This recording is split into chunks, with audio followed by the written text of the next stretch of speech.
બે હું શું કહું છું, હા નવા વર્ષે હવે છૂટા છેડાનું પ્રથમ પગલું ભરી લે, એટલે લગ્ન કરી લે. અચ્છા હા એ તો કરીશ જ ને. લગ્નનું ઉત્તરાયણ જેવું છે, એટલે પુરુષનું પતંગ જેવું હોય. કેવું પણ એટલે જો છોકરી સારી બંધાય તો ઊંચી ઉડાન, ક્યાં વાત હે. અને જો ખોટી બંધાઈ ગઈ ને તો બિચારો ગોલ ગોલ ગોલ ગોલ ફરતો જ થઈ જાય.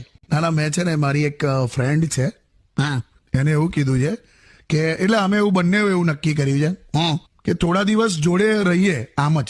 અચ્છા જો બધું મળતું આવતું હોય અને ફાવતું હોય તો લગ્ન કરી લઈશું, અને જો કોઈ ભૂલ થઈ જાય તો અલગ થઈ જઈશું. પછી એ ભૂલ કોની પાસે રહેશે?